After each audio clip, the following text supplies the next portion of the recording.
Despite being one of the most extensively studied civilizations in human history, ancient Egypt still holds a plethora of mysteries that remain unsolved. These enigmas have left scientists and researchers shaken as they grapple with the unknown and fear they may never unearth the truth.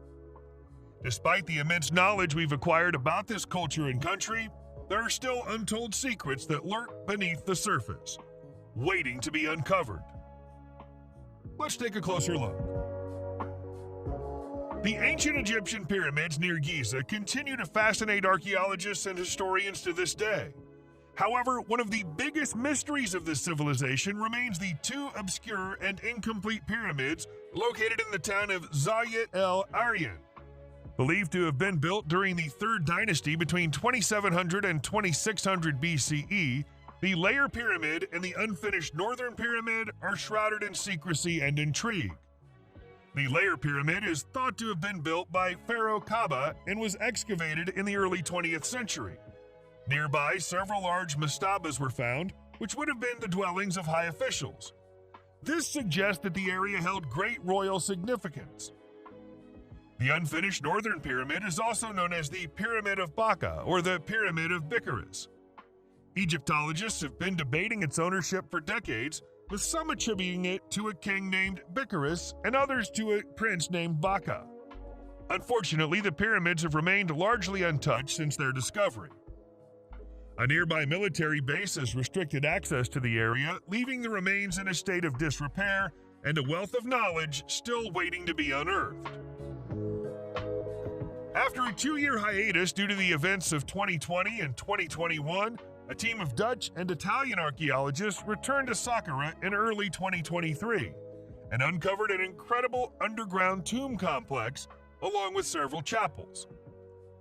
Led by Christian Greco and Laura Weiss, the team's goal is to better understand the history of the Saqqara necropolis, one of the most important sites in all of ancient Egypt.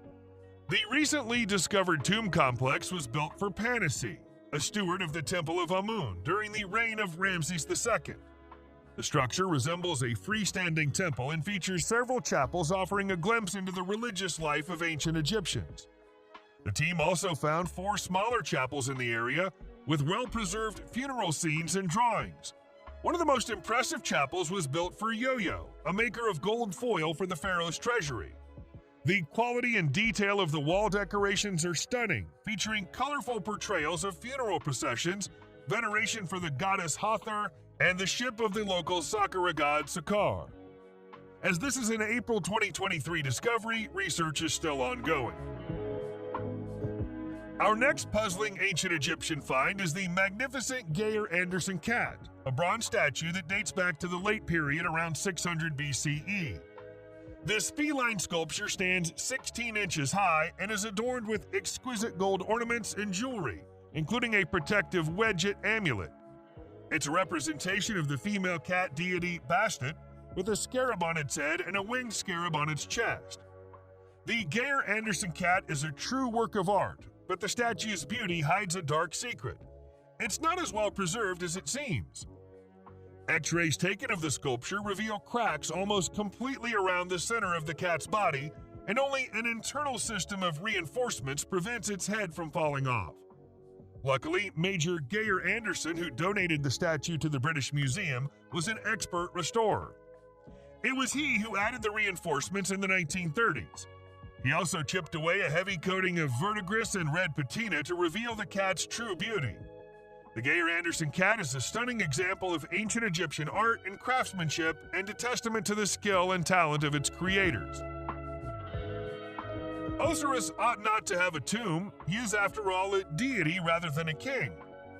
That didn't stop rumors of the discovery of the so-called Tomb of Osiris circulating in Egypt and the wider world in May 2015. The rumors focused on a 3,200-year-old tomb that was found in Sheikh Abd al-Ghorna, which is a necropolis on the west bank of the Thebes. It's an enormous tomb but contains no inscriptions. However, it does contain a massive transversal hall supported by 5 pillars and a staircase that descends into bedrock to reach a complex dedicated to the legend of Osiris.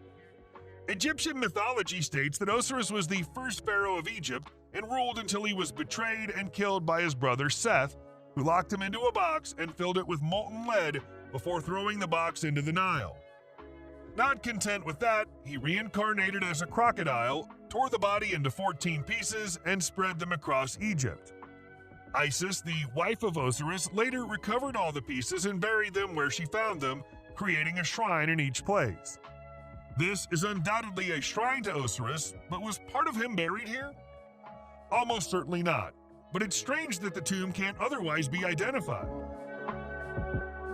The Hekinakh papyri, also known as the Hekinakh letters, is a collection of papyri that date back to the early Middle Kingdom of ancient Egypt, around 4,000 years ago.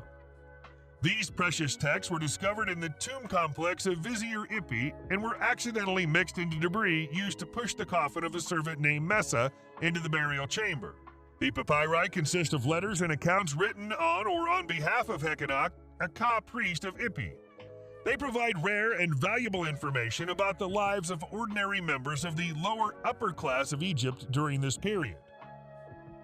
The papers give insight into the monetary system of the time, in which rent and taxes were typically paid to Pharaoh in grain.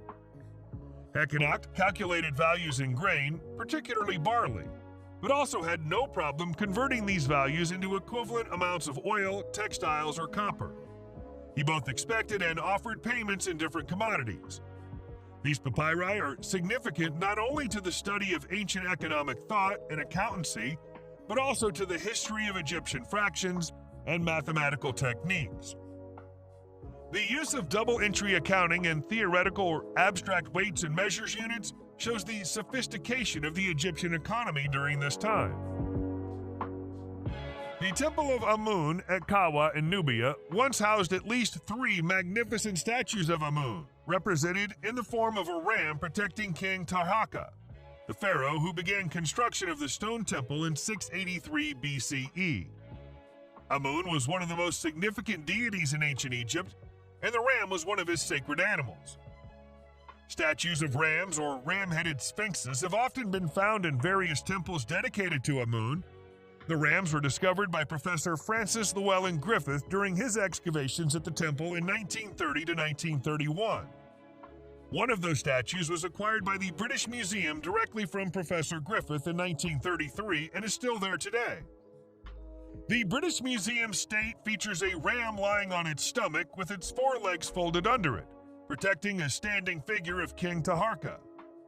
The ram's head has a hole indicating where a gilded disc would have originally fitted, while a hieroglyphic inscription on the plinth proclaims Taharka as the son of Amun and Mut. The Ashmolean Museum in Oxford, England, holds the paired ram to the British Museum statue, and a third statue is displayed at the National Museum of Sudan in Khartoum. In a late 2022 discovery, archaeologists unearthed a trove of about 20 ancient burials in the coastal city of New Damietta, Egypt. The burials, which date back to the 26th dynasty of around 2,600 years ago, are a window into a time when Egypt struggled to maintain its independence from foreign rulers, and its capital was located in the Nile Delta. Gold foil grave goods were discovered among the remains, fashioned into the shape of revered Egyptian deities such as Isis, known for her magical healing powers, the feline protector Bastet, and the hawk-headed god Horus. These gold idols are believed to have been used to provide protection to the deceased in the afterlife and elevate their status to that of a god. It's quite clear in contemporary religious texts that the Egyptian gods were thought to have flesh of gold, according to Egyptologist Campbell Price, who led the team responsible for the discovery. In addition to the idols, the team also discovered scarab amulets, a symbol of rejuvenation in ancient Egypt, and canopic jars that were used to preserve organs. Despite the many finds, much remains a mystery about these ancient individuals, including their identities. The magnificent gilded coffin of Nedjamek, an ancient Egyptian priest of the ram god Harishaf, was acquired by the New York City Metropolitan Museum of Art in 2017, with plans to showcase it in an exhibition. However, in 2019, before the exhibit's closure, the museum repatriated the coffin and the remains of the priest back to Egypt. The elaborate coffin, made of a combination of materials such as cartonnage, paint, gold, silver, resin, glass, wood, and leaded bronze, is 72 inches long, 20 inches wide, and 11 inches deep. The lid is covered with vignettes of funerary spells from the Book of the Dead, depicting the weighing of the heart against the ma'at and the mummification process. Inside, the figure of the goddess Nut is partially covered in silver foil. The base of the coffin features a jed pillar hieroglyph symbolizing stability and the backbone of Osiris. Nejamonk's titles as a priest of Harishef are inscribed on the coffin, indicating his devotion to his role. Before the repatriation, the coffin's provenance was disputed, with forged documents claiming it had been exported in 1971 with permission from the Antiquities Organization, and it belonged to Habib Tawadros, an art dealer in Cairo. A subsequent investigation led to charges against art dealer Christoph Kaniki. Crime doesn't always pay.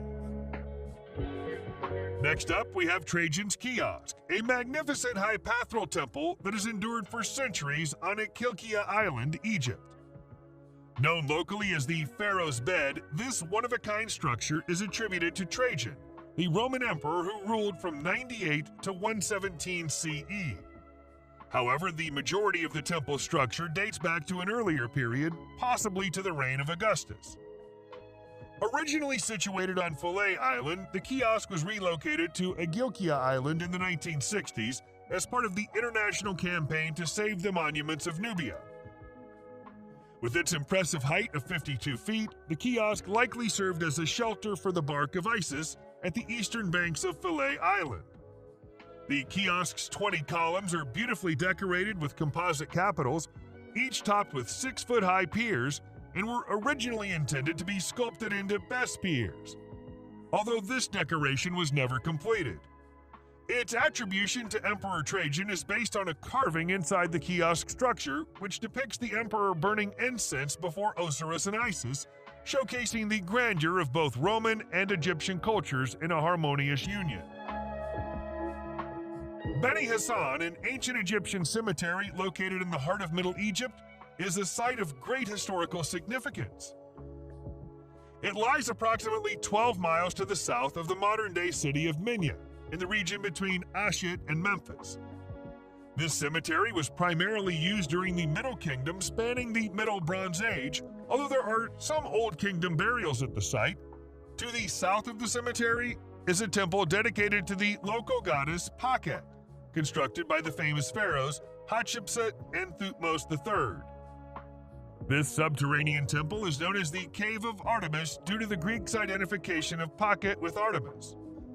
The cemetery is home to 39 ancient tombs of Middle Kingdom nomarchs who governed from Hebenu in the Oryx Nome, now known as the 16th Nome of Upper Egypt. The elite class of ancient society built large and elaborately decorated tombs which represented their social and political positions as the rulers and officials of the Oryx Nome. These striking tombs were carved into the limestone cliffs near the provincial capital and are famous for their quality of paintings depicting scenes of daily life and warfare. The Mask of Tutankhamun is a true masterpiece of ancient Egyptian art and one of the most recognizable artifacts in the world. It is a stunningly beautiful gold mask that was placed over the head of Tutankhamun's mummified body, intended to protect and guide him on his journey to the afterlife. The mask is made of solid gold and weighs a staggering 24 pounds, with intricate details crafted by skilled artisans. The mask's most notable feature is its striking likeness to the young pharaoh, with his youthful and serene features captured in incredible detail. The delicate inlay of precious stones such as lapis lazuli and turquoise makes the mask an even more exquisite piece of art, emphasizing the immense wealth and power of the ancient Egyptian pharaohs. Despite its grandeur and beauty, the mask has had a tumultuous history since its 1922 discovery by Howard Carter, with tales of curses adding to its allure. Today, the mask remains a beloved symbol of ancient Egypt and is one of the most significant artifacts in the Egyptian Museum in Cairo, where it draws millions of visitors every year. When archaeologists open ancient tombs in Egypt, it's reasonably common for them to find tiny sculptures known as shabti.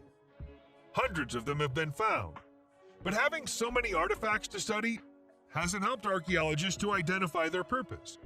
They're most commonly said to be symbolic servants of the dead, but that isn't proven. It's a theory that stems from the fact that, based on timelines, shabti started appearing in the tombs of the Egyptian aristocracy at about the same time as sacrificed human servants stopped appearing in them. Later examples of the artifacts come with inscriptions that have been interpreted as curses or spells, but the older ones are plain. Some shabti are depicted as carrying tiny tools like hoes, whereas others carry baskets. The etymology of their name isn't understood, with some thinking it comes from shah, as in to command, and others thinking it comes from swib, which means stick. There might be nothing to them beyond the fact that someone thought they were a nice thing to put inside someone's tomb, and the idea caught on. But almost everything in an Egyptian tomb symbolizes something. Subscribe to the channel and turn on notifications, and you'll be the first to know when a new video comes out. Thank you for watching.